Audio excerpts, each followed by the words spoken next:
I was just wondering, what was your favorite part about filming or doing that? Working on that? Oh my gosh. So she's talking about Animaniacs, and I was Mindy. And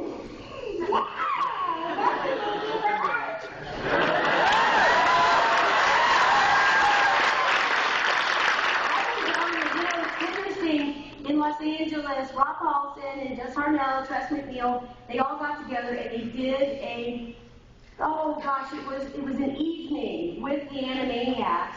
And I heard about it and I just kind of wanted to show up quietly and be in the audience and support them. It was the best evening. It was so much fun to watch them all together because it brought back such fond memories of when I was with them. I was only in about 1/5 of the shows that they did. And yet Mindy, I don't know, such a special little gal. And here's a fun story. You know, that's Steven Spielberg, right? That was his show. And I wanted to meet Steven Spielberg because he, you know, as the executive director, creator, he was not there. It was all delegated, and Tom Ruegger ran that pretty much, and Andrea Romano was the director that directed all the voice people. It was such a fun time, and I thought, how can I get to Steven Spielberg? So at that time, he was on the Warner Brothers lot, and it was Amblin Productions. This was about the time that, what was the name of the movie? The Nazi Germany with the Schindler's List. Schindler's List was coming out. It hadn't been released to the public yet. So I found out how many staff he had at Amblin, and I bought pizza for the entire staff, and like 40 boxes of pizza. It was a ridiculous number of pizza, and I sent it over, and I got paper plates, as if they didn't have paper plates and napkins. You know, I just took care of everything, sent it over to Amblin, and I'm telling you, within 4 hours, I got a call from his office.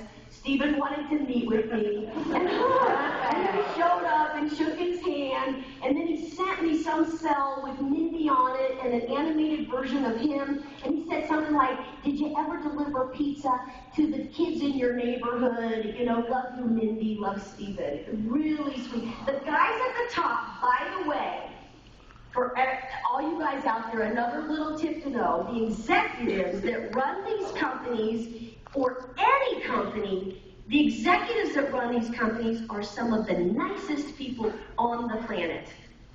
You think about it, they have to be, because they have all these people under them that are counting on, like, doing something successful. So the guys at the top are super nice. They return your phone calls, they return your emails, and some of the best people on the planet. Thank you. Yeah. Thank you.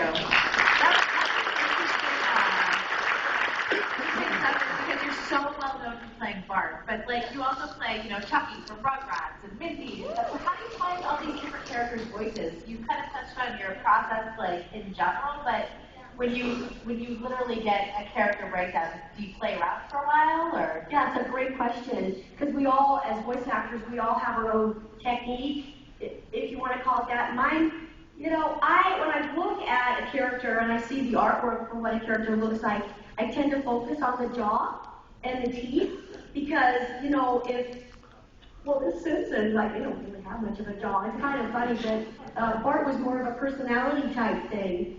But, geez, I mean, that sort of helps me. If you can imagine a character like that would have, you remember Mrs. Doubtfire, right? With Robin Williams. The little gal, Mara Wilson, who was about 6 years old, played the little girl in that. And I was watching that movie and looking at her. She had the cutest voice, and she had her teeth in the front were split. So I was just looking at her, and all of a sudden I realized this would be a really fun.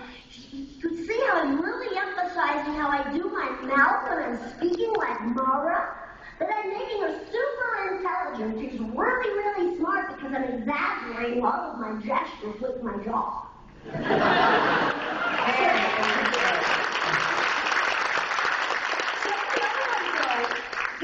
That I've done, and I've created Chucky. I love Chucky. We got any Chucky fans out there? I have to Christine I did not create the voice of Chucky. After, about 8 seasons, Christine...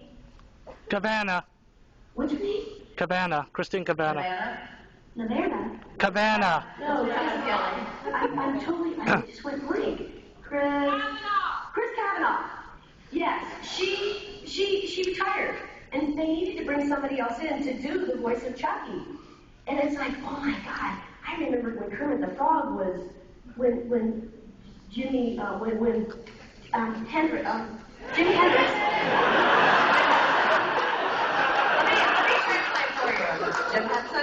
Oh my God, when he passed away, it's like the voice of Kermit, even when Don Butler in '86, because he was Quick Draw McGraw and Elroy Jetson, it's like, you get somebody else in there to do, they might have a reasonable facsimile of a sound, but the life is truly injected by the artist.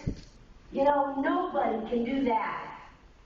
You've got the animators can make them, put them there physically, but it's the voice actor that injects the real life right into that character. Christine had done such an amazing job. They wanted me to come in.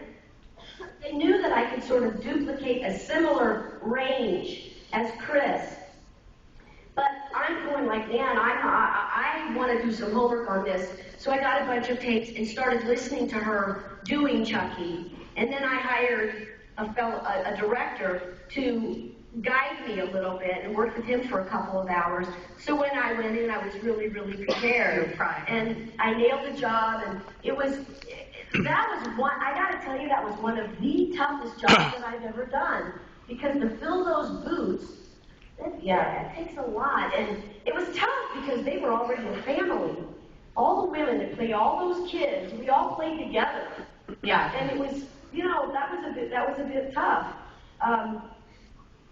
So I don't know. That one was just listening and trying to duplicate that exactly as I can. Ralph Wiggum, I don't know where he came from.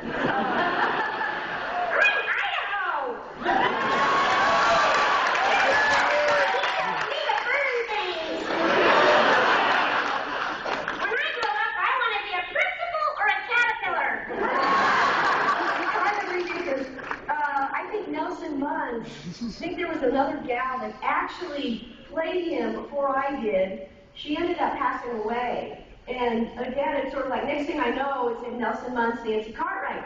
And by the way, this is for all of us. We were just assigned. It said, Ralph Wiggum, Nancy Cartwright, Nelson Muntz, Nancy Cartwright, Curdy, really? I'm like, oh my God, there was no audition. There was no, like, do you like the sound? Am I in the right direction? How do you want to tweak him? Is that 12 or is that 11? I don't know how old he is. What kind of jaw does he have? Does he wear braces? I was assigned that, and the next day, we were to go to the table read, and I must have done something right. It was voiceover freestyling. Yeah, just as it came. That's great. Okay, let's take one over here. Oh my God! Underwear man! Well, guy! Whoa. Doing The Simpsons for over 25 years, you must have formed a relationship with Dan, Hank, Julie. Do you guys ever crack each other up behind the scenes? Totally. Ridiculous. Crazy stories?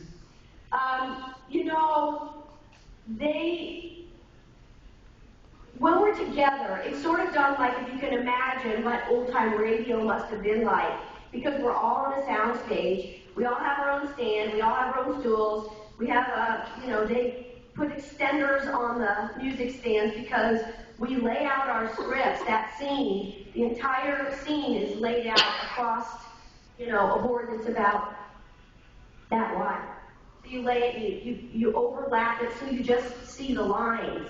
And we start at the beginning and go through it. And as far as cracking each other up, I don't know that I could, if we did, it would be counted on one hand that we would cut ruin a scene. It just doesn't happen because we've already done the table read for it on Thursdays, and then come Monday is when we do the record.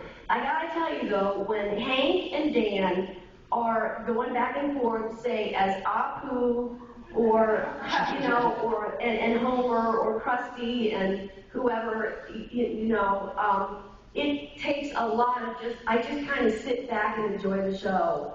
It's so pleasurable to be on a show that you're actually a fan of yourself. What a treat. Yeah. And the top level is so high, you guys.